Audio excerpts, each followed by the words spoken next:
Alright, 8th graders, welcome to Aggregate Supply video 3. Okay, we're going to talk about shifts of aggregate supply and shifters. So,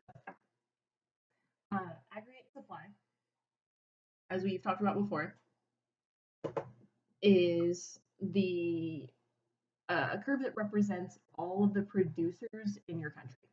Okay, this is a production of all the goods and services in your country. And we know that it is upward sloping in the short run aggregate supply. Okay. And we remember that that was because as the price level goes down, your sellers, okay, right, so price level goes down, that means the sellers aren't able to sell their goods at a price deflation, right? So then the sellers are making less revenue, but what's true about the sellers' costs in the short run? Like their resource costs. Yeah, they stay the same, right? Wages and resource costs are sticky in the short run. They don't immediately adjust for inflation, okay? Which firms find really annoying when there's deflation, right? So they're selling their goods for lower prices, but they have to pay their workers the same and their resources the same. So your firm say, shoot, that's terrible. Why would we want to do that? We're going to produce less. Okay, so as real GDP goes down, your firm's real profit is basically, okay, because their revenues are going down, but the cost of things, the real profit goes down.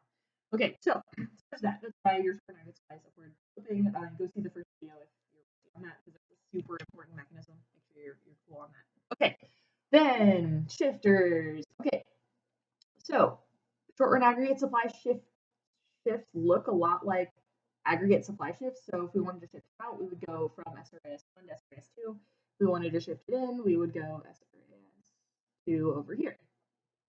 Okay, we would shift it out. Okay, again, always sideways arrows. Okay, so the curve shifting in, C, would show that even at the same quantity, your sellers would have to, the price would have to be higher to make your sellers willing to produce that same quantity, right? And with a short aggregate shift out, it means that the same quantity your sellers would be willing to sell it at a lower price level. Okay. Cool. All right. So the key thing for these shifts is cost of production.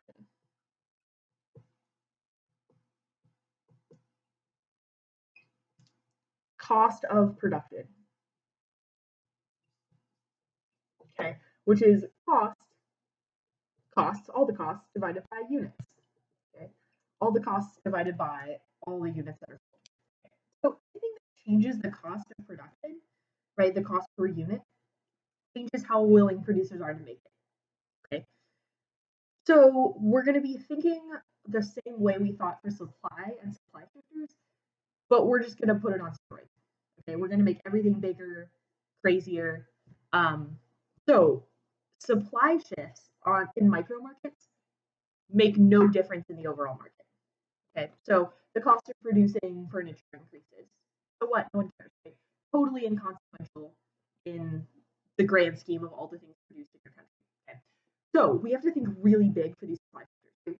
Things that are big enough, to affect cost of production for enough firms to make a noticeable difference in overall production in your whole country. Okay, so we got to think big. Okay, what do we got for our shifters?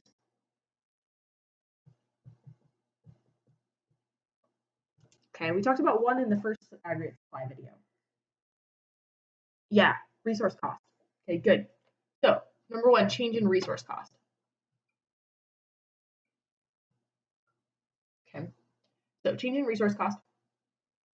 This is the most straightforward one and in a lot of ways the most important one.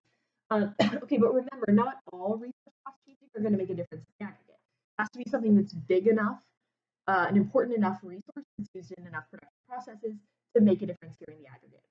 So one to think about a lot for this is energy prices. Okay, so because oil is a really important source of energy, oil prices changing does have a noticeable impact on an aggregate supply.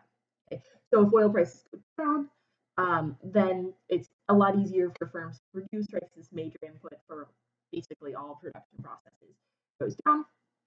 The firms are able to produce more cheaply, and so they're willing to produce more at the same price level. Okay, so that's really important. Sorry, let me make sure I'm muted. Not available. Don't send me messages. No. Sorry.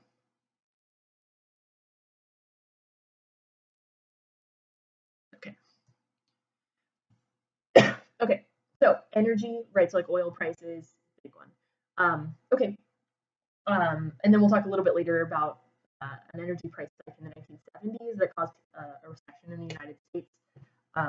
A short shift in, but that's good. Okay, then workers, right? So on the first video, we talked about how the workers demanding a raise in response to higher inflation shifts the short market shift in, right? Because your workers are now being paid more, and so your company's costs are higher, right? Because workers are the biggest cost in a lot of production processes. So short time supply shift in as the cost of workers. Okay. Good. So that's another really important one. Could be a number of things like metals, right? There's some metals that might be important enough. Just think big, right? So if the thorium plant is a really important resource or involved in a lot of production processes or is a really big deal, then that could be part of your research. Okay, next. Oh yeah, so increase in research costs, decreases short aggregate supply, lowering the research costs, increases short aggregate supply. So oil prices falling over the last 10 years has increased short run aggregate supply because firms are now more able to produce because of the cheaper energy source. Okay, great. And then next one is productivity. Productivity, yep. So productivity is output divided by inputs.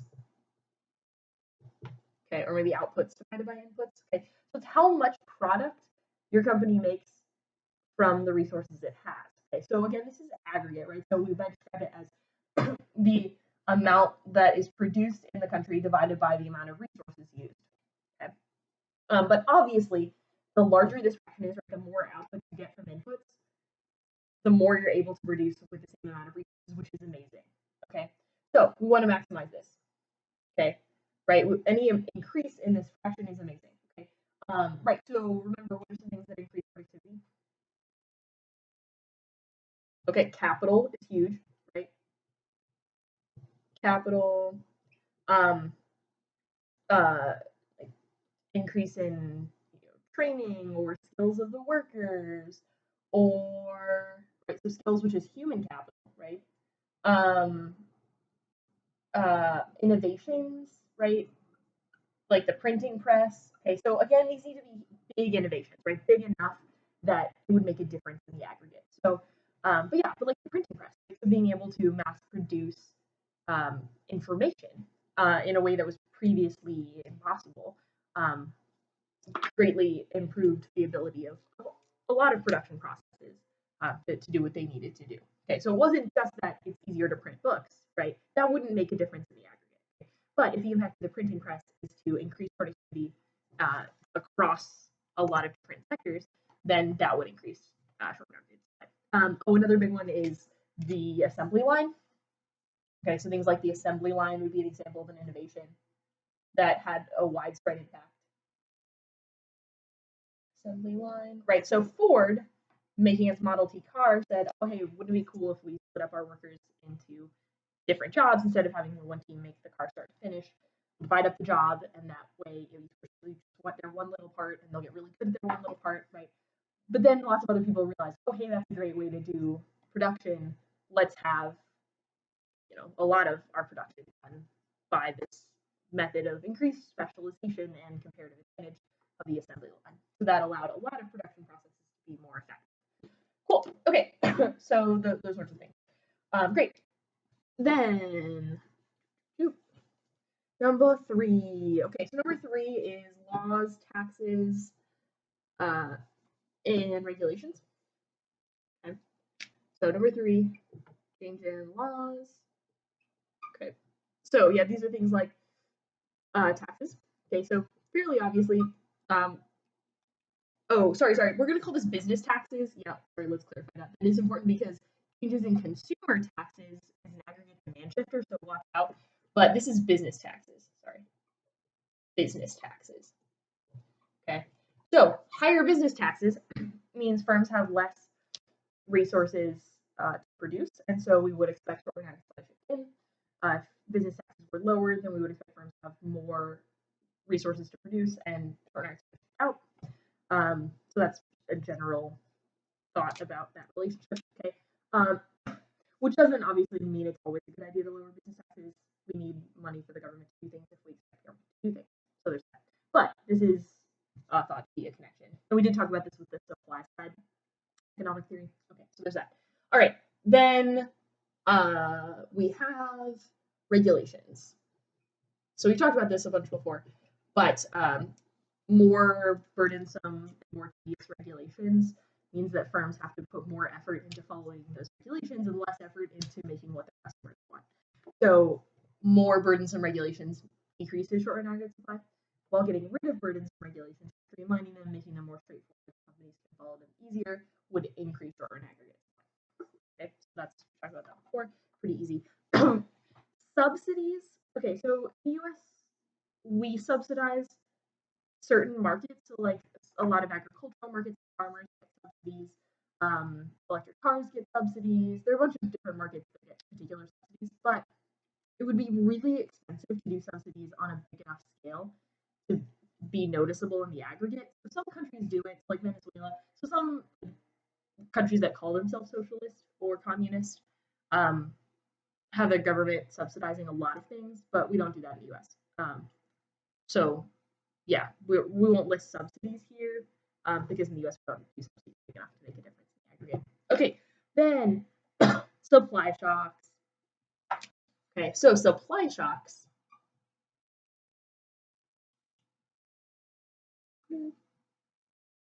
Okay, supply shocks are these unexpected changes in ability to produce. Okay, right. So these unexpected changes in the ability to produce would be supply shocks. Okay, so they can look like a ton of different things. I'll just give you some examples. So we have OPEC reduces oil supplies. Okay, did you write the definition of supply shock? Unexpected changes in supply. Okay, they could be good or bad. I guess that's important to remember. So OPEC refuses to sell oil, or sorry, reduces world oil.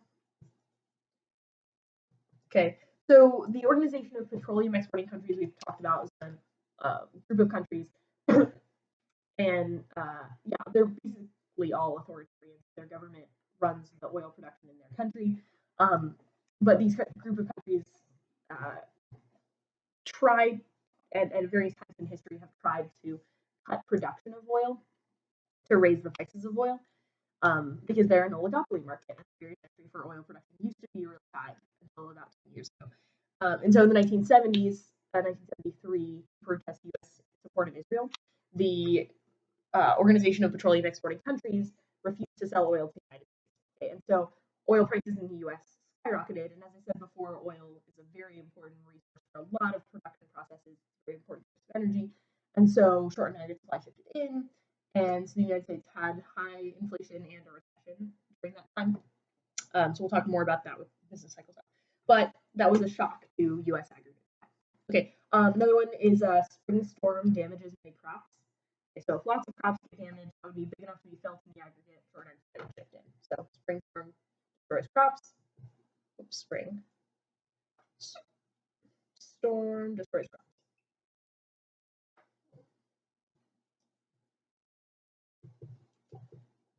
Destroys lots of crops. Okay. If it's a bad year for growing, corn or wheat or something, that's not going to make a noticeable difference in the aggregate, right? Make sure your aggregate changes are not just a change in one market, unless it makes a huge difference, but basically never will a change in one market make a noticeable difference in the aggregate. Okay? Your shifters have to be something that's big enough to affect a lot of markets, make a big difference. Okay, then weather was great for growing, so high yields of lots of crops. Okay, so weather was great for growing, so high yields of lots of crops. Okay, so weather was great for growing, high yields of lots of crops. Okay. All right, and then last one, fairly relatable here. Current situation is many workers are forced to stay home, right? And as you said before, workers are one of the most important resources, probably the most important resource. And so that means companies that rely on those workers for production don't have them anymore, right? And so those companies are not able to produce as much. So many workers are forced to stay home because of the current illness. So many workers forced to stay home, and that's a supply shock. Okay, so all of those companies are not able to produce as much as they could before. Many workers forced to stay home.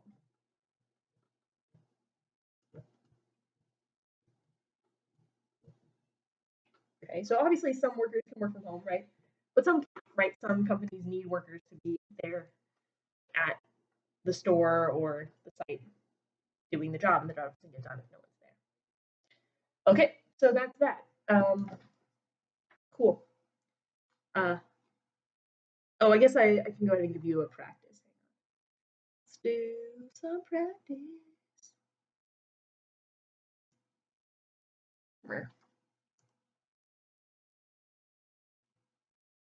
There we go. Okay, so let's do a practice.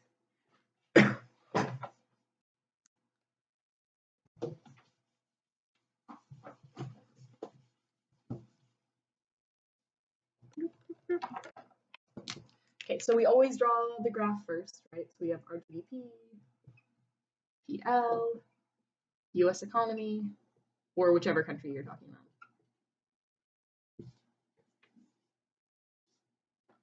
Okay, we have short and hard supply, upward sloping. Okay. All right, so let's practice. Okay, the price of steel falls. Okay, so steel is a very important input. So we'll do change in input price or availability of resources or something like that. What do they call it? Oh, change in input prices.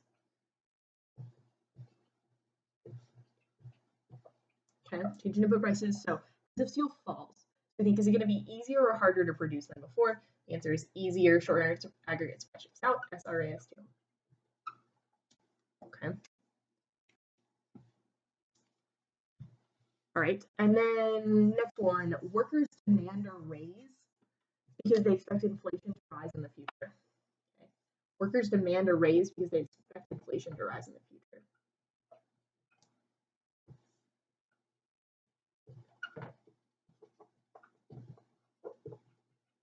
Okay, workers demand a raise because they expect inflation to rise in the future. Okay, so this is also changing input prices, right? Remember, your workers' wages are a cost of production. So workers expect inflation, they ask for a raise, short and aggregate supply shifts in because now workers are more expensive to the producers and they will want to produce less. Okay. Cool. All right. Great job, team.